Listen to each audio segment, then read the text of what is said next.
कहानी गांव के किसानों और जमींदारों के बीच के संघर्ष पर आधारित है। ये कहानी हमें उस समय के सामाजिक और आर्थिक माहौल की झलक देती है जब किसान अपनी मेहनत से नील, इंडिगो की खेती करते थे, लेकिन जमींदार उन्हें उचित मेहनताना नहीं देते थे। ये कहानी गरीब किसानों की गरीबी, उनकी मेहनत और जमींदार के अत्याचार के संघर्ष को चित्रित करती है। गांव के किसान अपने परिवार के जीवन निर्वाह और जीविका के लिए दिन रात मेहनत करते हैं, लेकिन उनके प्रयासों का पूरा मूल्य उन्हें नहीं मिलता। कहानी के प्रारंभ में ये दिखाया गया है कि किसानों को नील की खेती करना पड़ता है, जो उनकी जीवन शैली और आजीविका का मुख्य साधन है। नील एक बहुत ही मूल्यवान फसल है, जिसे बेचकर किसान अपनी जीविका चलाते हैं। इस फसल की खेती बहुत कठिन होती है और इसके लिए किसानों को सुबह से शाम तक मेहनत करनी पड़ती है। उन्हें अपने खेतों में लंबे समय तक काम करना पड़ता है और मौसम की कठिनाइयों का सामना करना पड़ता है। इसके बावजूद किसान अपनी फसल के लिए जमींदार के आदेशों का पालन करने के लिए मजबूर होते हैं।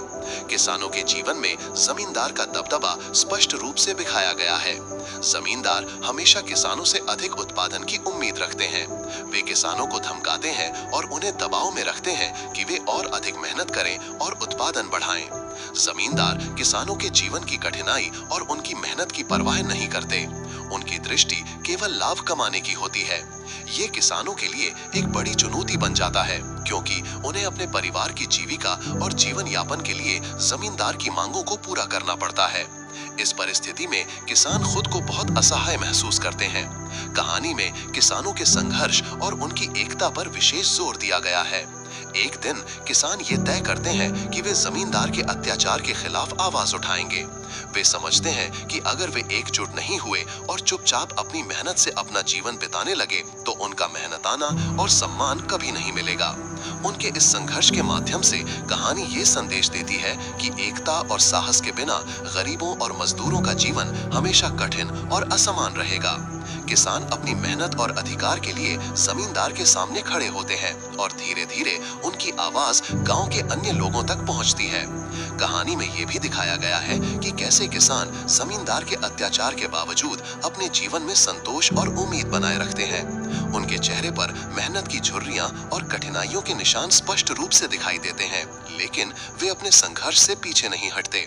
किसान अपने भविष्य के प्रति आशावादी होते हैं और ये आशा उन्हें कठिन परिस्थितियों में भी संघर्ष करने की प्रेरणा देती है।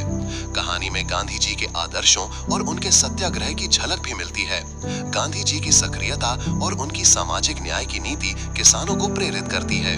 किसान गांधी जी के आदर्शों से ये सीखते हैं कि अत्याचार के खिलाफ शांतिपूर्ण तरीके से संघर्ष करना चाहिए। उनके इस आंदोलन में गांधी जी का प्रभाव स्पष्ट रूप से दिखाई देता है। ये दिखाता है कि सामाजिक सुधार और न्याय पाने के लिए व्यक्ति को साहस, धैर्य और एकता की आवश्यकता होती है।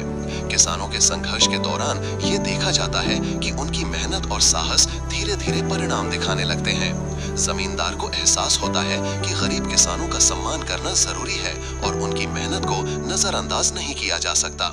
ये कहानी ये संदेश देती है कि अगर समाज के कमजोर और गरीब वर्ग की आवाज सुनी जाए तो बदलाव संभव है। मेहनत और एकता से ही अन्याय और अत्याचार को चुनौती दी जा सकती है। कहानी में गांव और ग्रामीण जीवन की परिस्थितियां भी बहुत स्पष्ट रूप से दिखाई गई हैं। गांव के किसान साधारण जीवन जीते हैं। उनकी दिनचर्या में खेतों की मेहनत, मौसम की चुनौतियां और जमींदार की मांग शामिल होती है। उनका जीवन कठिनाई और संघर्ष से भरा होता है, लेकिन इसके बावजूद वे अपने जीवन में खुश रहने की कोशिश करते हैं। उनकी स्थिति और उनके संघर्ष को देखकर पाठक उनके दर्द और मेहनत को महसूस करता है।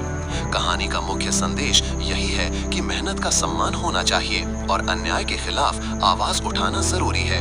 गरीब और मेहनतकश लोग भी समाज का एक महत्वपूर्ण हिस्सा हैं और उनके अधिकारों की रक्षा करनी चाहिए। कहानी ये भी बताती है कि अगर लोग अपने हक के लिए संघर्ष करें और एकजुट रहें तो बदलाव लाना संभव है। किसान ये भी समझते हैं कि उनका संघर्ष केवल उनके लिए नहीं, बल्कि आने वाली पीढ़ियों के लिए भी महत्वपूर्ण है। कहानी में किसान और जमींदार के रिश्तों का चित्रण भी बहुत सटीक है। जमींदार का दृष्टिकोण केवल अपने लाभ तक सीमित है, जबकि किसान अपने जीवन और परिवार के लिए संघर्ष कर रहे हैं। इस संघर्ष में किसान अपनी मेहनत, साहस और एकता के माध्यम से अपने अधिकार के लिए लड़ते हैं। उनकी इस लड़ाई से ये संदेश मिलता है कि अत्याचार और अन्याय के खिलाफ आवाज उठाना हर समाज में जरूरी है। कहानी का अंत सकारात्मक रूप से दिखाया गया है। किसान धीरे धीरे अपने संघर्ष में सफल होते हैं और उन्हें अपने अधिकार प्राप्त होते हैं। जमींदार भी ये महसूस करता है कि मेहनत का सम्मान करना जरूरी है और गरीब किसानों की मेहनत को नजरअंदाज नहीं किया जा सकता। कहानी का ये अंत समाज के लिए एक प्रेरणा का संदेश देता है कि अगर गरीब और मजदूर अपने हक के लिए एकजुट होकर संघर्ष करें तो बदलाव अवश्य आता है। कहानी में मेहनत, संघर्ष, साहस और एकता की महत्वपूर्ण भूमिका दिखाई गई है। किसान अपनी गरीबी और कठिन परिस्थितियों के बावजूद अपने अधिकारों के लिए लड़ते हैं।